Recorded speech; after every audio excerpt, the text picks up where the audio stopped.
We're going to stay with the football theme now because we've got our reporter Paolo in the studio. Good evening, Paolo. You've been with us all afternoon, answering the phones, doing all the bits and bobs, the technicals, making sure we're on air. So thank you for your help. How are you doing? I'm good, Drew. It's been quite a busy day in terms of answering phones and also seeing the football scores, that sort of thing. Exactly, yeah. It's been such a busy one, considering we haven't had Posh or the U's in action. We've done well to keep it going with plenty of other things besides. And we're here to talk about women's football because you've been well across it so far this season. Now, Peterborough United won promotion to the FA Women's National League back in June, reaching the highest step of the women's football pyramid since they were founded in 2015.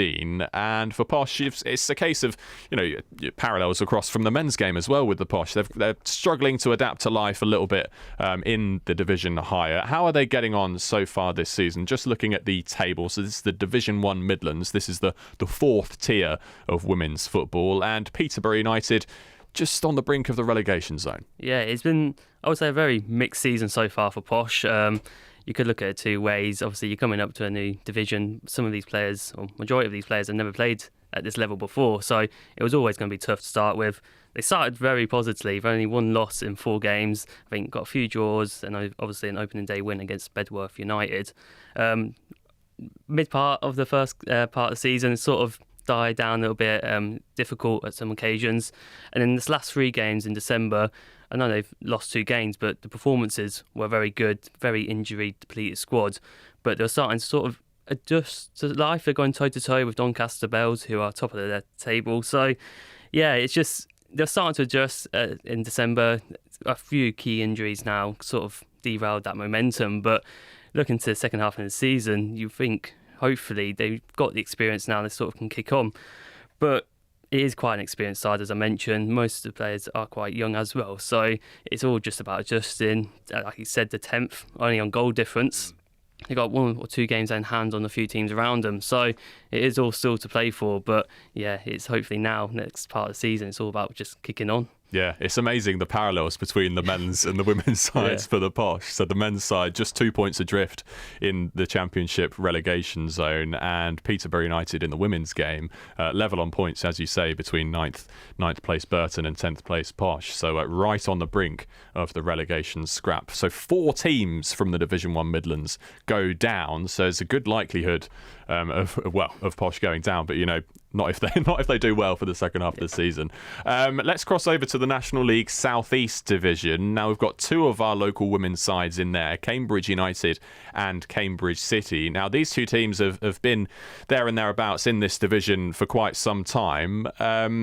Cambridge United currently 4th, Cambridge City currently 8th. Again, 10th down to 13th get relegated, and only one team at the top gets promoted. So both teams sort of there or thereabouts, mid-table, ticking over nicely. Yeah, Cambridge United have had a good first part of the campaign, if you look at it. Obviously, you've got the 2 teams running away with it in the South East, #United and Billericay Town, if I can pronounce their name right. Yeah, they're actually called #United, aren't they? Yeah, it's a YouTube-based team, I believe. So, yeah, they're running away with it. And then it's sort of Cambridge United now fighting for best of the rest. I think only 5 points behind third place with a game in hand. So it would be a great season if they could finish first and be classed as best of the rest of that division, because obviously they've been quite experienced in this league now, been in it for quite a few seasons, and slowly making gains in that league, sort of pushing towards the top now. So if they can finish third and then push on to next season and hopefully build that gap again, they could be fighting for promotion. But yeah, it's been a good season so far.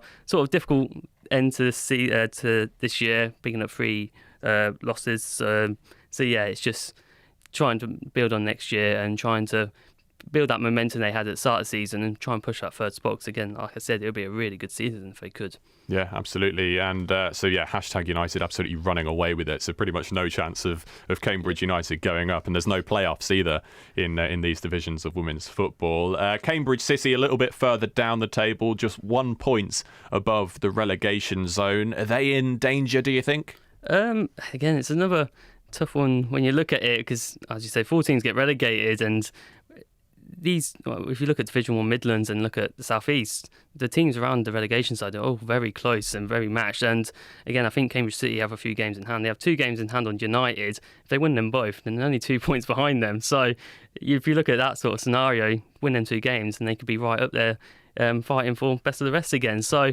I think at the moment, as any precaution, you'll be looking behind you just because you want to survive first. But like I said, if they're just going to pick up 3 wins on the bounce, they could be looking mid-table, even fighting with Cambridge United. So I don't think it's time to be worried just yet for Cambridge City. And again, they had quite a disappointing end to the year with 2 or 3 games being postponed. So it's quite disruptive. So it's just seeing how, and you don't want games in hands like at the minute with Premier League teams and League One and Championship, you kind of want to get the points on the hand first instead of waiting until the next part of the season where it could be quite busy and then quite stressful for teams trying to pick up the points if you're fighting for relegation. But for Cambridge City, I wouldn't be too worried just yet.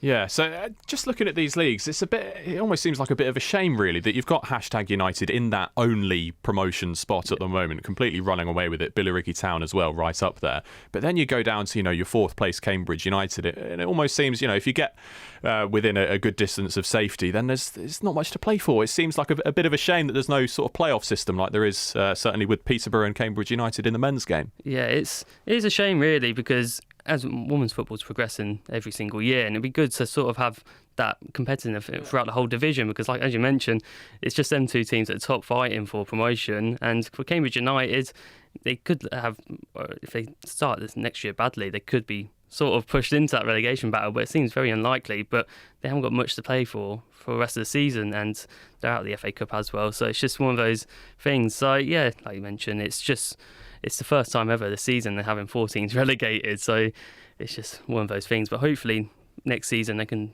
sort of look at it and be like, well, let's maybe throw in a few playoffs in there just to help women's teams. We need, as we've seen with Coventry United ladies this past week, it's hard for teams to stay financially stable if they're just in the same division every season. So it'd be good to have playoffs and possibly 2 teams go up as well. Yeah, it might spice it up a little bit, add a bit more late drama in the season. You mentioned the FA Cup there. We might as well just draw on Netherton United. Awesome run they've had in the FA Cup. So when we're talking about Peterborough United, Cambridge City, they're all in the 4th tier of women's football. Netherton United, right down in the 7th tier, but having a go with the big girls, so to speak, in the proper rounds of the FA Cup. Yeah, you think the magic's only in the men's side of football, but it was truly alive for the women's side, and especially for one of our local sides, as you mentioned there, Netherton United. Never reached a 3rd round qualifying before in their history, but they go and beat that not only twice, but to reach the 2nd round proper, more joint with Cambridge City, who also reached the 2nd round proper as well. But they managed to go further than Cambridge United and Peterborough United. Unfortunately, they couldn't get any further. They were knocked out by Long Eaton United, who are in Peterborough United's division, and who also beat them in the 1st round proper. But to even get past the 3rd round qualifying is an impressive achievement just for a side who have done this season impressively. That was the only defeat this season in 11 games. They're unbeaten in their league, so they look certain for promotion already this season. But yeah, it was just an amazing achievement. One of the sporting stories of in Peterborough so far in 2021. Obviously, you got, as you were just talking to Abbo there, there's some good competition. Yeah, but Peterborough Panthers. You can't discredit the men's team as well getting promoted. But yeah. Awesome season so far for the women's football, and Netherton United especially getting so far in the women's FA Cup. So yeah, all eyes now on the second half of the season. Peterborough United, Cambridge City, just anxiously looking over their shoulders a little bit, and hopefully we'll live to fight another day in the 4th tier of women's football. Thank you very much, Paolo there, our women's football reporter, bringing us right up to date and reviewing the year of women's football.